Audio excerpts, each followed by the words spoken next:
Good day, everyone. So, our topic for today is all about sex and senses. So, when we were children, we were taught that there are five bodily organs which correspond to our primary senses for us to be able to explore or even experience the world around us. So, what are those five senses? So, first, we have the sense of sight. Sense of sight permits us see images, and we see the characteristics by their colors or shapes, even by its distance, and can only read and see other things. So our eyes enable our sense of sight for visual, so that we are able to see visual stimuli by its color, shapes, or size in the environment, or simply form such images. Next is we have the sense of smell. So our nose enables sense of smell or the olfaction.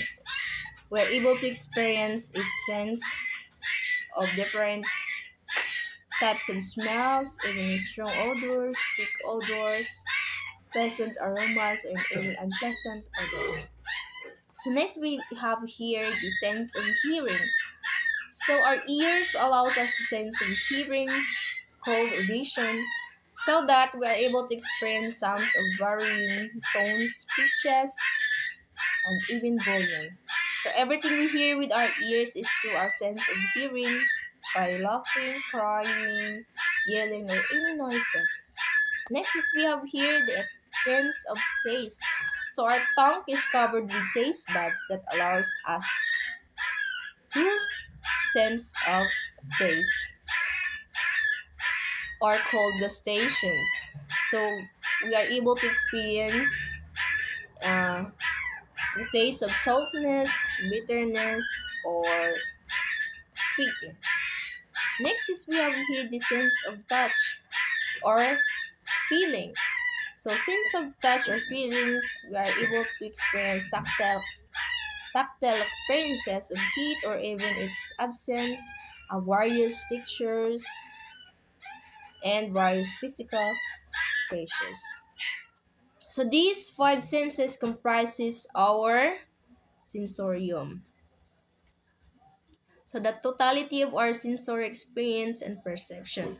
So while we receive information from our environment through the senses, our brain has the ability to organize and interpret these numerous stimuli into meaningful ideas that are useful for our choices or even our behavior. So human affect and the senses. So human beings are hailed as rational beings, which means human beings are constantly making choices for being rational as choices. So made from the higher order, thinking of a set of being rational, just like evaluating and charging. So it is hypothesized our effect of emotions and feelings actually play a major role in our behavior. So next is we have here the effective primacy hypothesis by Robert Jahn. In many cases, cognitive processing plays a lesser role compared to our emotional responses in eliciting behavior. So as a result of this theory, our emotions are prudent by the nature owing to the fact that the limbic system is the only one that process and modulate them. So the human limbic system is the emotional part of our body. So limbic system is the emotional part of our brain, which is more primitive compared to the ones responsible for higher order thinking. This is where the sensorium and the human effect lead, where the sensorium and the human effect needs have it will help us to think a particular case. So there are three primary emotional responses. So this is where the sensorium and human affect meets. For example, so the primary emotional responses are the fight, flight, and freeze. For example, imagine walking in the woods with your friends when all of a sudden a venomous snake drops down in front of you. How will you respond to the situation? So, as part of our mechanism for evolution, human like us have three primary emotional responses, which is the three: fight, flight, or freeze. Now, a fight response is when we face adverse or dangerous stimuli squarely, and this would mean grabbing the nearest solid object in the environment and throwing it to the snake to shoo the snake away. Then a flight response is when we move away from the adverse or dangerous stimuli. This would mean that running away from this place or finding new route when the snake cannot find you. So a phrase response, on the other hand, is when you are startled and unable to make a choice, thus are unable to move. Sometimes the freeze response can also be used by the time so you can calculate the advantage and disadvantage of your choices. Shall you fight the snake or fly away from the scene? In all three basic emotional responses, there is a requirement we should be able to sense the environment and or even organize stimuli we receive and interpret the stimuli so that we can make a choice and correspond actions. We will not be able to arrive at the behavior. It is not through our senses. So this makes our sensory room a necessary component of the emotional responses. So sense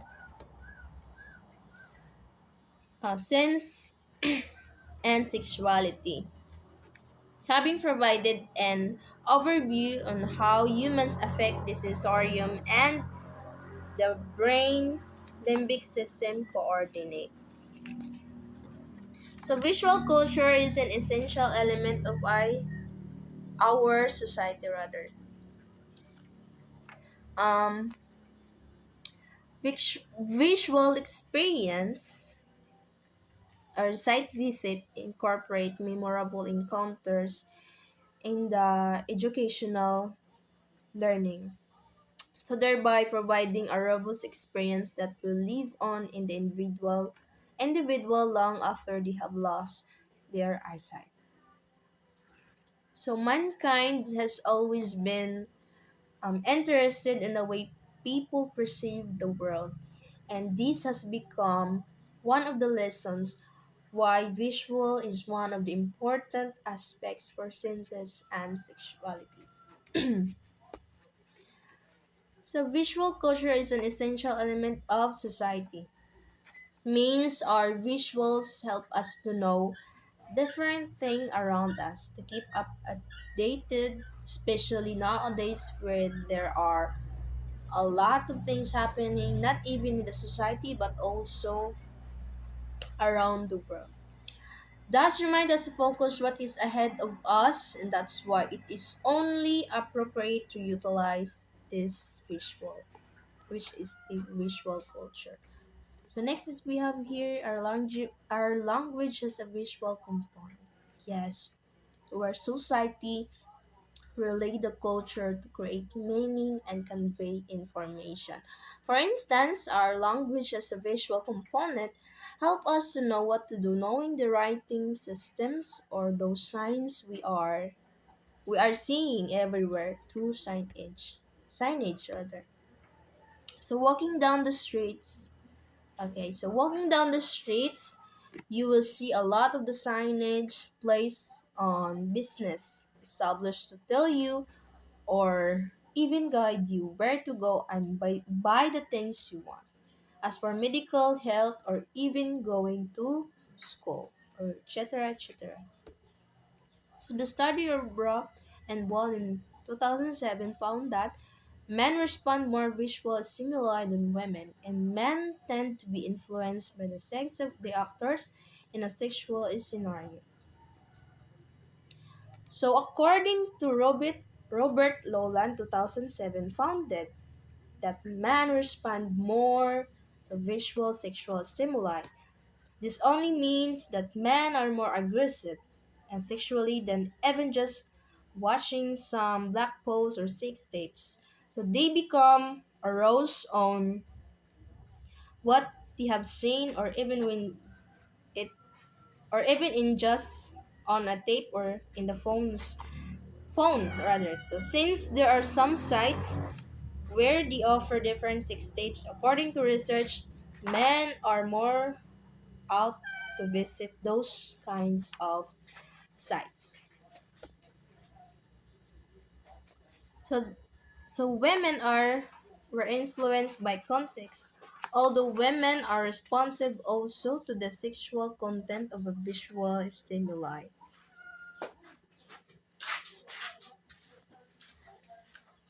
Mhm. So studies of La 1994 and Peterson and Jensen 2007. Either gender respond more intensely on materials filmed and chosen by people of similar gender. So where we study explorer who's heterosexual, men and women would respond to film field. Women and men are deeper in strategies rather of viewing sexuality stimuli. So women tend to pay more attention to contextual and non-sexual clues than men, and those are putting green on subjective following of circumstances. The sense and sexuality. Having provided an overview on how human affect the sensorium and the brain's limbic system coordinate, we are now ready to discuss how the various sense of play in human sexuality respond. So visual experience, just like what I've said earlier. Our site visits that incorporate memorable encounters and education learning, thereby providing a robust experience that will live on individual after they have lost their assets. So humans are predominantly visual, so our societies highly rely on visual culture to create meaning and convey information. For instance, our language has a visual component as observed from our writing system. So this only shows that visual culture is an essential element of our society. It is appropriate to utilize this visual cues since visual memory of deemed superior to other form. So in the context of human sexuality, so some studies have explored gender differences in visual stimuli and arousal. For instance, the study of Robb and Wall in 2007, just what I said earlier. So found that men respond more visual sexual stimuli and tend to be influenced by the sex of the actors in a sexual scenario. So women were found to be more influenced by context, although the two responded to the sexual context of visual stimuli. And other studies explored how heterosexual men and women respond to female film and male film video by Land 1994 and to female chosen videos Peterson and Janssen 2007. So these studies established that either gender respond more intensely on materials filmed and chosen by people of similar gender. So women and men differ in strategies of viewing sexual stimuli. So women tend to pay more attention to contextual and non-sexual cues than men. So olfactory experience. So what is olfactory experience? So microscopic organisms having greater sense of smell. So humans and apes are generally believed to be microscopic or lesser levels of olfaction compared to non-ape counterparts. So in a study of Muscarella, Arantes and Consul 2011 explored the preferred scent among heterosexual and homosexual males and females. So first, through what is referred to as signature odor, so the unique way that each individual smells, which is associated with a major his compatibility complex. So second, through what is referred to as pheromones, substances putatively excreted by our glands which signals mood and affects social behaviors.